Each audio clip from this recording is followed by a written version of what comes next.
bernama Lee Yong-hak adalah seorang pria yang terjerat kasus pembunuhan sadis terhadap seorang siswi yang adalah teman dari putrinya sendiri. Lee lahir pada Juli tahun 1982 di Yongju, Gyeongsang-namdo, daerah selatan Korea Selatan. Kemudian ia bertempat tinggal di Uijeongbu, sebuah kota di Gyeonggi, Provinsi Korea Selatan. Keluarga Lee awalnya terkenal karena cerita mengharukan perjuangan seorang ayah yang berusaha berjuang untuk kesembuhan putrinya yang bernama Ayun Lee, yang menderita sindrom gigantiform cementoma.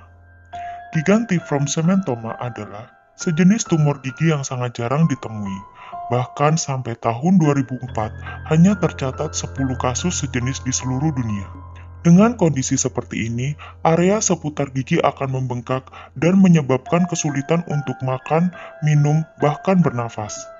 Dalam video yang ditayangkan di salah satu televisi di Korea, Lee yang saat itu berusia 23 tahun menjelaskan bagaimana sulitnya dia untuk bertahan hidup dengan kondisi anaknya yang seperti ini. Lee dan istrinya terlihat sangat tulus menceritakan kesulitan hidup mereka saat bahkan tidak ada yang mau berteman dengan anak mereka karena kondisi tersebut. Mr. Lee juga menceritakan bahwa kondisi anaknya tersebut adalah turunan dari dirinya.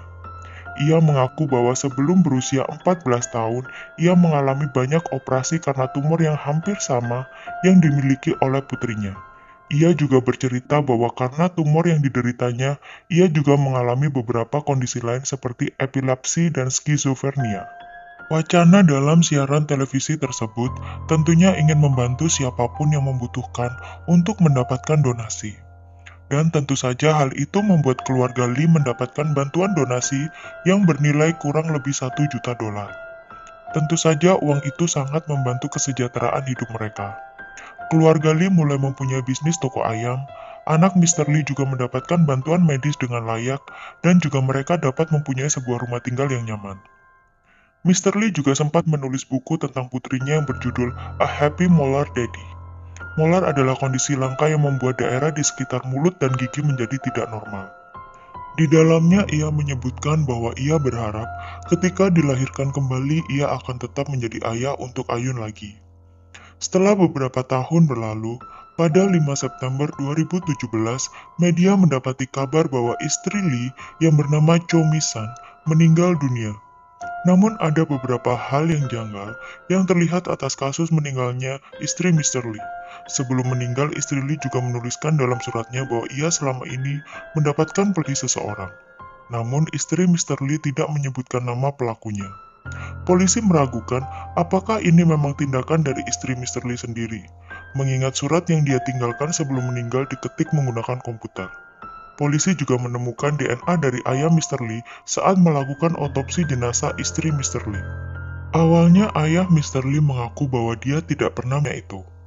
Namun setelah polisi memberi barang bukti DNA-nya, dia mengatakan bahwa ia dan menantunya berhubungan atas dasar suka sama suka. Hal ini terlihat cukup aneh, mengingat untuk apa istri Mr. Lee melakukannya dengan orang lain, sedangkan ia masih mempunyai suami.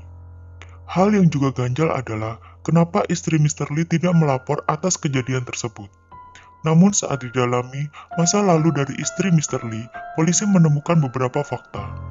Choi Mi-sun adalah seorang pelarian saat berumur 14 tahun. Ia kabur dari keluarganya karena kekerasan yang ia alami di keluarganya. Kemudian pada saat pelariannya itulah, ia bertemu dan menjalin hubungan dengan Mr. Lee. Hal ini menjelaskan kenapa Cho Mi-sun tidak melapor. Polisi juga menemukan adanya video yang dilakukan oleh Cho Mi-sun di mana ia harus melakukan sesuatu yang membuat dia sangat tidak nyaman dalam video itu. Dan diketahui Mr. Lee selama ini menjual video tersebut. Sesaat setelah kematian istrinya, publik mulai mencari tahu apa yang dilakukan selama ini. Terlihat dalam sosial medianya bahwa Lee selama ini telah berubah. Ia mempunyai banyak tato di seluruh tubuhnya. Sangat berbeda dengan Lee yang 12 tahun yang lalu muncul di televisi. Beberapa publik juga ikut mencari tahu latar belakang Lee. Mengingat kondisi bawaannya dari lahir, kita mungkin berpikir Lee adalah anak yang lemah. Namun diketahui, Lee semasa remaja adalah seorang bullying. Dia sering membuli orang-orang di sekitarnya dengan kata-katanya yang menjatuhkan. Dalam sosial medianya, Lee juga terlihat mencari teman tinggal. Dia menuliskan bahwa ia mencari seseorang teman wanita untuk menjadi figur ibu untuk anaknya, dengan kualifikasi umur 14 tahun sampai 20 tahunan, dan mempunyai atau mau mentato tubuhnya. Dia juga harus berperilaku baik dan lain sebagainya. Banyak spekulasi tentang Lee yang membuat ia dalam sosial medianya mengklarifikasi bahwa ia tidak ada hubungannya dengan kematian istrinya. Ia pun memposting videonya bernyanyi sambil memegang foto sang istri. Kurang lebih 1 bulan setelah kematian istrinya, seorang ibu melapor bahwa anaknya yang berusia 14 tahun tidak pulang ke rumah. Diketahui bahwa anaknya terakhir berkomunikasi dengan anak Mr. Lee, yaitu Ayun. Ibu tersebut juga mengatakan bahwa putrinya dan Ayun adalah teman baik. Mereka teman satu sekolah dan mereka juga teman satu kelas. Ibu tersebut juga menyebutkan bahwa ia sempat menanyakan putrinya kepada Ayun, namun dia mengatakan bahwa dia tidak tahu menahu. Ayun juga mengatakan bahwa temannya tersebut kemungkinan bertemu dengan temannya yang lain. Saat melakukan penyelidikan atas laporan seorang ibu tersebut, polisi mulai mencari barang bukti lewat kamera CCTV tempat Ayun tinggal. Polisi menemukan bahwa Ayun dan teman perempuannya terlihat memasuki apartemen Ayun. Namun tidak ada tanda-tanda teman perempuan Ayun tersebut keluar dari gedung apartemen tersebut.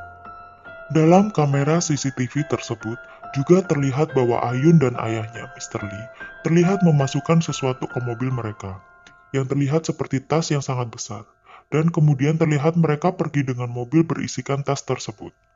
Diketahui tas tersebut berisi mayat seorang 14 tahun yang telah dilaporkan menghilang oleh seorang ibu beberapa waktu sebelumnya. Mayat gadis tersebut dibungkus dengan tas besar yang terekam kamera CCTV sedang dibawa oleh Ayun dan ayahnya. Polisi menangkap Mr. Lee atas kasus pembunuhan dalam proses penyelidikan lebih lanjut. Terlihat jelas Ayun adalah tangan kanan ayahnya. Atas kasus ini dalam keterangannya, Ayun mengakui bahwa ialah yang menunjukkan kepada ayahnya foto dari teman-temannya. Dan Lee memilih salah seorang teman Ayun. Ayun dalam grup chatnya menawarkan kepada teman-temannya untuk menyambangi rumahnya pada hari itu. Dan kebetulan gadis pilihan ayahnya inilah yang termakan oleh bujukan Ayun untuk mendatangi rumahnya. Saat di rumahnya, Ayun menyuruh temannya itu untuk meminum obat yang biasanya ayahnya minum. Dan temannya tersebut menuruti Ayun dan meminum obat tersebut yang kemudian diketahui adalah obat tidur dosis tinggi. Tak lama setelah meminum obat tersebut, teman Ayun langsung tertidur dan kemudian Lee memindahkan teman Ayun tersebut ke kamar tidurnya dan mencoba melakukan tindakan pada gadis itu. Namun tak disangka, gadis itu tiba-tiba terbangun dan ketakutan melihat Lee. Gadis itu mengancam akan melaporkan kepada polisi. Polisi juga menemukan bukti bahwa Lee dan Ayun membakar semua barang bukti yang mengaitkan keberadaan gadis yang telah meninggal itu di rumahnya.